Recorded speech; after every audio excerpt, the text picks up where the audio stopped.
मैंने बाय किया था यहाँ पर। मेरा टारगेट था 140 रुपये, लेकिन मेरा टारगेट हिट नहीं हुआ। मेरा इसीलिए हिट हो गया, मेरा प्लानिंग गलत हो गया। तो पहले ट्रेड का लॉजिक गलत साबित हो गया।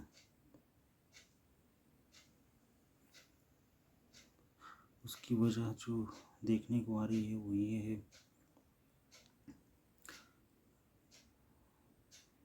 कि वॉल्यूम कम हो चुका है। पहले जब मार्केट यहाँ तक गया था, यहाँ पर वॉल्यूम अधिक आया था, पर वो वॉल्यूम डिसकंटिन्यू हो गया जब ये वाला मोमेंट आया। मतलब बायर्स का जो इंटरेस्ट है वो गायब हो चुका है। यहाँ पर इंटरेस्ट था 2 कैंडल में, उसके बाद इंटरेस्ट डाउन हो गया। यहाँ से लेकर यहाँ तक में डाउन हो चुका, जिसके कारण मार्केट में सेलिंग आ गया। जो पुट कॉल बायर्स थे उनका स्ट्रेंथ वीक हो गया, इसलिए सेलर्स ने सेल कर कर मार्केट को नीचे ला दिया। ये है लॉजिक रॉन्ग होने का।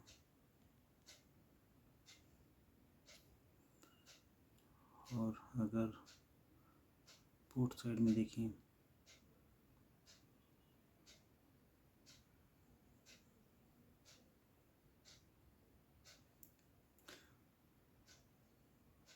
तो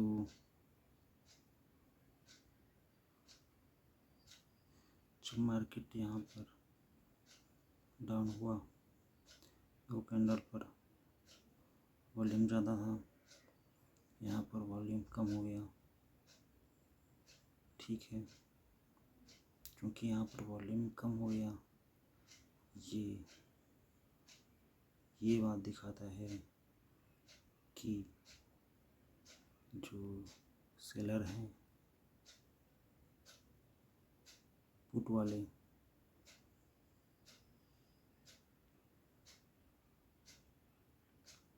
वो वीक हो चुके हैं यहाँ पर।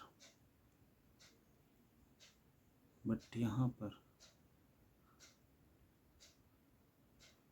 बाइंग आया है और वॉल्यूम भी ज़्यादा आया है। ठीक है, यहाँ पर सेलर स्ट्रॉन्ग में थे, यहाँ पर सेलर वीक हो गए, तो पुट बायर्स स्ट्रॉन्ग हो गए और ये मार्केट को यहाँ पर ले गए। इसके जस्ट उल्टा हुआ है आपके कॉल वाले चार्ट में। कॉल वाले चार्ट में इन 2 कैंडल पर बायर स्ट्रॉन्ग थे। ठीक है, उसके बाद पुट वाले में यहाँ पर पुट वाले वीक हो गए, पुट सेलर वीक हो गए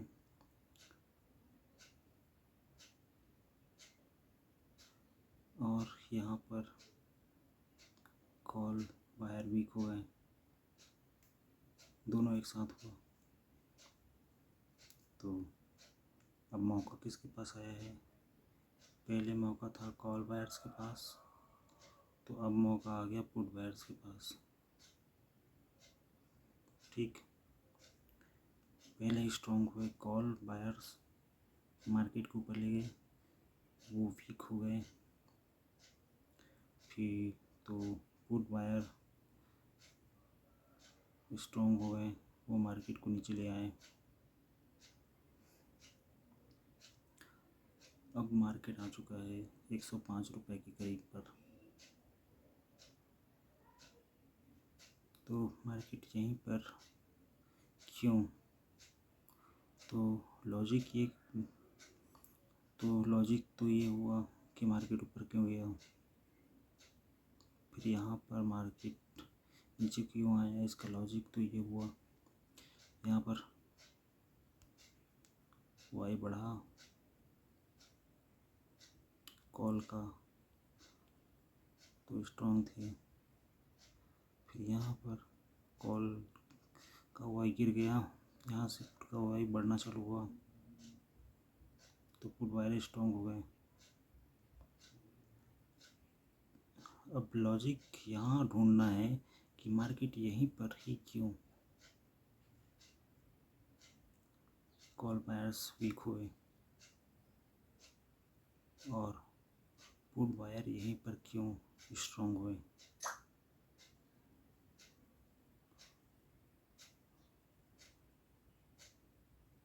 और यहाँ से ही क्यों जो कॉल बायर है वो स्ट्रॉन्ग क्यों है यहीं पर। तो क्या वापस ये यहाँ पर आएगा, यहाँ पर आने के बाद क्या वापस से कॉल बायर्स स्ट्रॉन्ग होंगे। चलिए समझने की कोशिश करते हैं। जो ऑप्शन चेन है, मार्केट इस जोन के पास आ चुका है 900 के पास, यहाँ पर एक सपोर्ट है, मार्केट यहीं से स्ट्रेंथ दिखाया कॉल साइड की ओर मार्केट गया, यहाँ पर एक रेजिस्टेंस है, मार्केट रेजिस्टेंस लेकर वापस नीचे आ रहा है। तो मार्केट इन दोनों के बीच घूम रहा है। तो संभावना किस चीज़ की है कि मार्केट वापस ऊपर जाएगा कि या फिर मार्केट वापस नीचे जाएगा, किस चीज़ की संभावना है। मार्केट भले ही गैप डाउन खुला है लेकिन मार्केट का जो ट्रेंड दिख रहा है वो अप साइड का है। Lower low higher high, lower low higher high, फिर से ये लोअर लो बनाने की ओर जा रहा है। मार्केट यहाँ से फिर हायर हाई बनाने की ओर जाएगा। अब बात ये है कि हायर हाई कहाँ पर बनाएगा, सॉरी ये लोअर लो कहाँ पर बनाएगा, 950 के लेवल पर बनाएगा कि और नीचे आएगा।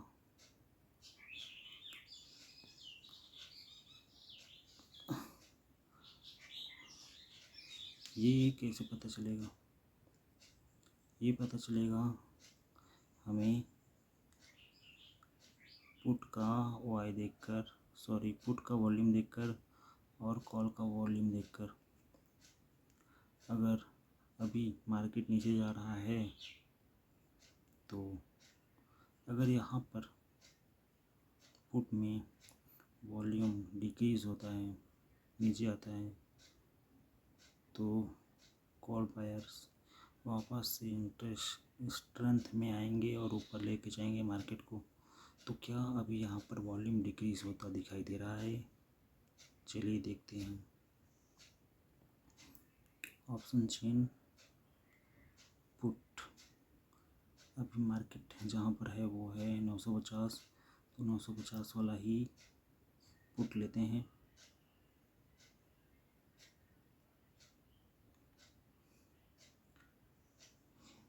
यस, यहाँ पर सिग्निफिकेंट ड्रॉप दिखाई दे रहा है पुट के वॉल्यूम में। तो क्या कॉल के वॉल्यूम में इंक्रीज दिखाई दे रहा है यहाँ पर, नहीं, कॉल का वॉल्यूम अभी इंक्रीज नहीं हो रहा है। तो हम ऐसा नहीं बोल सकते मार्केट यहाँ से ही ऊपर जाएगा, क्योंकि यहाँ पर वॉल्यूम नहीं आ रहा है कॉल साइड। तो संभावना ये है कि मार्केट और नीचे जाएगा, क्योंकि जो कॉल है उसमें स्ट्रेंथ नहीं दिख रहा है। तो मेरा प्रेडिक्शन ये है कि मार्केट यहाँ से वापस नीचे की ओर जाएगा।